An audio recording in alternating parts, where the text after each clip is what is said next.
li nag jàmm ci xibaaru bis bi ci Seneweb li ci gën a fës bokk na ci génn àdduna ba tiktokeur bi la di l'homme de Ziguinchor ak nag xibaar gu yees gu si tukkee ay révélation choc yu presse gambienne bi dañ leen ko dal di dégtal règlement de compte entre ex iPhone 17 Pro Max ak ay millions si suñuy koppar moom nag nangu na kaddu yu borom kër gi waaye nag dafa bañ li conjugal bi dinañ leen ko gën a yaatalal infrastructure logistique yi douane COSEC ak Focus Investment Group signé nañu benn accord ngir terminal conteneur Touba bi wàllum politique de dañuy wax ci déclaration de patrimoine bi ak piku Mimi Touré bi jëmali ci ki nga xamante ni moo di Ousmane Sonko problème bu grave détournement objectif Babacar Ba mu ngay wili pandé Ousmane Sonko tey sàkku ci Diomaye Faye ngir mu dal di intervenir 50 députés yu Pastef yu dem ci Diomaye dëgg gi nekk ci gannaaw rumeur gi tamit dinañ leen ko jottali ki la di Al Amine Lo def na benn tweet bi nga xamante ne dafa relancer joute bi ak ki nga xamante ne ni moom moo di Ousmane Sonko tasub assemblée nationale Serigne Gueye Diop daal dinay biral li nga xamante ne ni moom moo di date gi ministre de la justice moom ba tey si lu ñu la assemblée nationale di maître Moussa Sarr mu ngi tontu Guy Marius Sagna danañu wax ci diggante Balla Gaye 2 ak Boury Bathily muy def live ak ay rongañam moom nag mu ngay wili pande jëkkëram ji ci sëy gu métti gi nga xamante ne ni moom la koy sëyal ak bundu xataal yam koy bundu xataal loolu yëpp bu yembee dinañ ci toftal xibaaru tàggat yaram gu ñu koy ndar képpee mbokk yi tënk yaa ngoog ngeen taaxir lu ne sut gannaaw bàkk bi ñu daal di koy yaatal la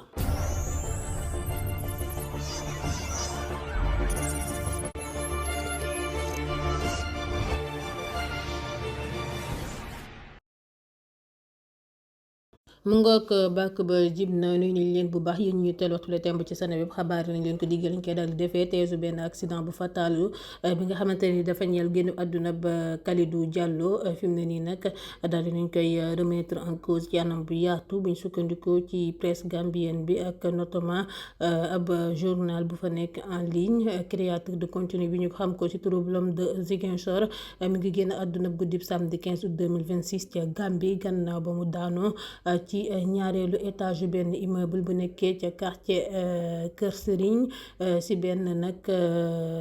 raid bi nga xamante ni Drug Law Enforcement Agency of the Gambia moo ko doon amal buñ sukkandikoo ci média gambien bi agence anti drogue bi dañoo dal di investir boobu les résidences su zone Kanifing gannaaw ay renseignements yu ñu def yuy wax état wu ay présumé activité wu trafic stupéfiant ba ñu amalee perquisition enquêteurs yi dañu faa gis ñeenti paquet wu ab substance yu ñu dal di assimilé wàllum cannabis de type skunk yu ñu suruxal ci benn armoire si waxtu intervention bi ñaari ressortissants sénégalais ñoo ne woon ci appartement bi ñu tiit si lu ñu dal di janook yegg si ba takk der yi kenn si ñoom ñu identifié ko comme Kalidou Diallo di l'homme de Ziguinchor moom nee da doon jéem a daw rek si jaaree ci balcon bi laata muy basculé tragiquement ci suuf ñu évacué ko urgence hôpital général bu Kanifing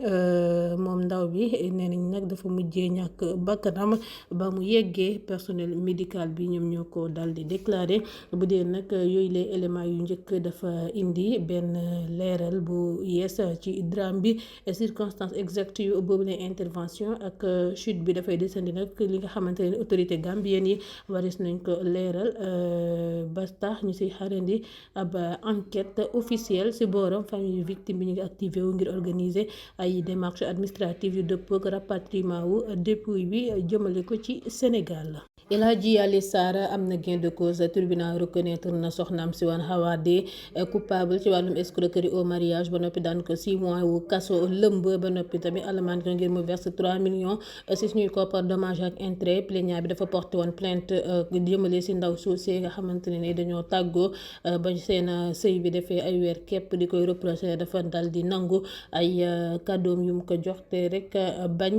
mu dal di consommer seen sëy bi buñ sukkandikoo ci observateur El Hadji Alé Sarr nee na daal dina doon may soxna soosé nga xamante ne ni mooy future femme am ngir seen mariage iPhone 17 Pro Max 500 000 francs CFA ba noppi nag daal di ko doon abalaat 300 000 francs CFA laata mu koy joxaat 1 million ngir régler benn problème foncier te comptewul nag 30 000 yu mu koy faral di jox argent de poche ex mari bi nag manqué wul arraché wu nag cheveux yi ba rek dellu si ba mu dellu si ab benn voyage la demee nag si këru ba ki nga xamante ni moo di soxnaam si noonu la demee ko ne daal lal bi nga xamante ne ni moom la décaissé woon 1 300 000 jënd ko woon comme niñ ko prévoir waaye nag poñ yu gën a sensible dafa desandi consommation nga mariage bi buñ sukkandikoo si journal bi El Hadji Alé Sarr nee na daal ki nga xamante ne ni moom moo di soxnaam sosé dafa bañoon mu jege ko te nag mosuñoo consommer seen mariage si daal dinay soutenir même ne moom moomi photographié woon na si lalu conjugal bi ak ay ceinture de perle ak ay cuuraay si li nga xamante ne ni daf ko jàppee comme benn mise en scène boo xamante ne ni dafay gëmlewaate li nga xamante ne ni moom moo di le contraire ca baar ba tey bu ñu sukkandikoo ci observateur mise en cause ba nee na daal cadeau yi dañu ko waxtaanee woon ba jubboo ci laata muy waat ne ki nga xamante ni moo ne woon borom këram bi consommé na mariage bi si weeru koor gi te nag si ay guddi yu bëri yi nga xamante ne ni ñoom ñoo ko bokk daal di koy passé ñeel nag lal bi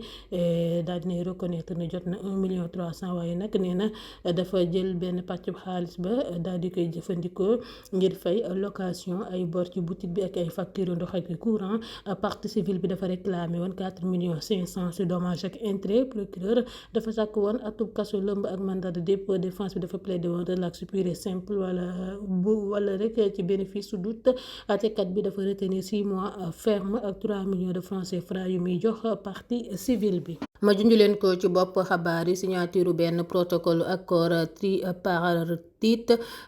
si diggante douane COSEC ak Focus Investment Group ngir sos ak exploiter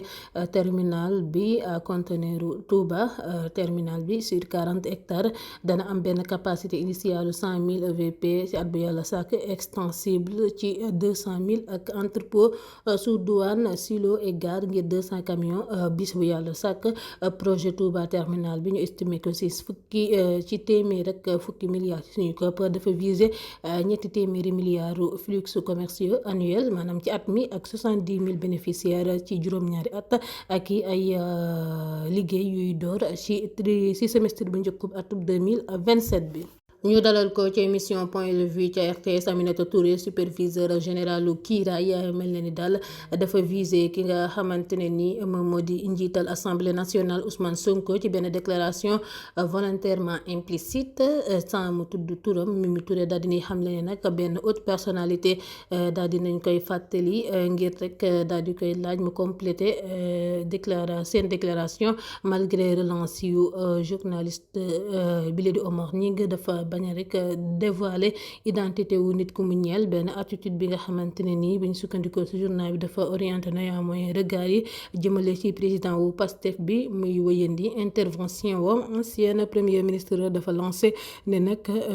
lu gën mooy def li nga xamante ne ni moom mooy lu ñuy dal di digle laata ñuy dénoncer le fait de transformer ay questions aussi importantes ci ay outils populistes. En direct Ousmane Sonko dafa justifié wu ci fonds politique yi ñu jëfandikoo ko ngir jëndu ba ay ndaamaaru recouvrement ci autour lu jege benn milliard ay aide sociale wala sax ay allocation ci ba ñuy amal commémoration tirailleurs yu Thiaroye waaye nag ngir Babacar Ba njiital forum du justiciable ancien PM bi dafa détourné fonds yi ci seen objectif initial bu ñu sukkandikoo ci explication yu mu fournir jëfandikoo bi que ni Ousmane Sonko dafa def si fonds politique yooyu ñu jagleel primature ay jënd boo yoo nga xamante ni jënd ba ay ndaamaar la d'ordonnance ak i diverses dépenses sociales amul benn lien direct ak programme jàmm ji ca Casamance yu décret 2024 bi nga xamante ni si le référé wu dal di prévoir mu xamle ko ci réseau social bi di X Babacar Ba di xamle tamit ne dafa am benn décalage manifeste entre objectif initial bi ñu prévoir ak lu ñu jëfandikoo dëgg-dëgg yooyu les fonds di li nga xamante ne bu ñu sukkandikoo si moom dafa doon ab détournement objectif dëgg tey soulever benn grave problème gouvernance ci publication bi daal dinay sàkku si njiital réew mi ngir mu intervenir ne monsieur le président Diomaye Faye dafa mel ni nag fi mu ne nii dafa doon lu évident que ni gestion fonds politique yi ci Sénégal dafa catastrophique te dafa nag yittewoo benn encadrement bu strict mu daal di koy tëjee ay kàddoom moom njiital forum du justiciable. Information bu ñuy naan lu tolloo juróom fukki député yu PASTEF dañoo rejoindre camp wu Bassirou Diomaye Diakhar Faye ak formation kiiraay bi nga xamante ne ni dañ ko présenté comme benn fake news si les Échos alors que prise de position Djiby Cissé dafa taxoon ñu xalaat ci benn vague ralliement ci biir groupe parlementaire bi seul député bile di félicité Bougane Sarr sokke ko Ndiaga Niaw comme nag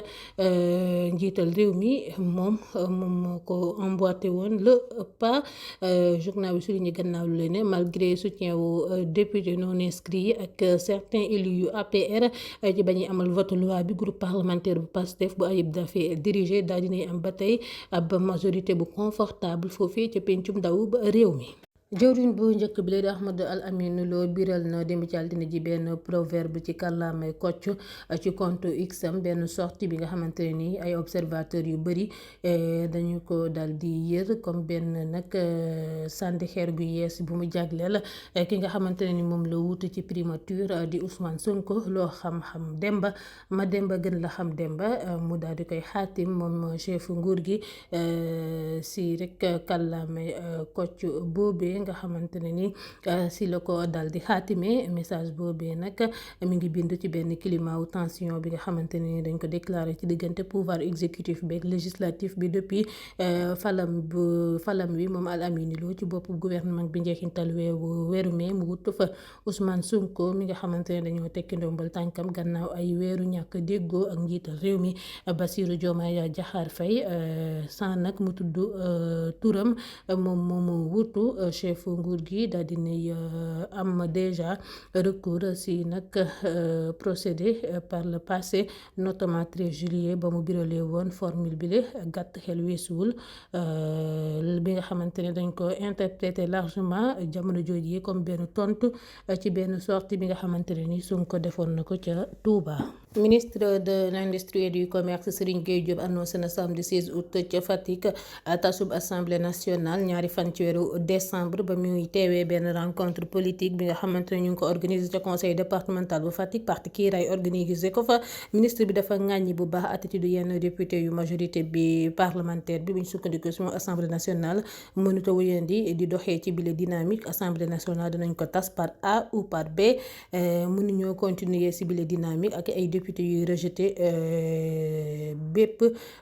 lépp ci ay proposition de loi wu njiital réew mi te en retour di voté ay loi yi nga xamante ne ni favorable luñ ci intérêt wu askan wi mu daal di koy xamle jàpp que ne daal yenn parlementaires yi dañuy wut ni ñu saboté liggéeyu bu njiital réew mi di assuré ne daal ne camp présidentiel bi fas yéene wala séddee daal dinay annoncé tamit amalub ay élection locale ak législative ci atub 2027 bi Serigne Gueye Diop si noonee la woowee militants yi ngir ñu yokk mobilisation bi ci ay orientation yu njiital réew mi Bassirou Diomaye Faye daal dinay invité tamit responsable yi ngir ñu installé cellule yu parti bi si quartier yeeg village yi si unité ak cohésion en perspective prochaine échéance électorale yi si booram Djidiack Faye daal dinay nag woote ci benn sursaut patriotique ak nag si ab synergie action ngir gunge njiital réew mi si réalisation ay projet ma ministre de la justice moom waxtu woo boobee moom maître Moussa Sarr daal di xam ne élargissement au déclaration patrimoine bi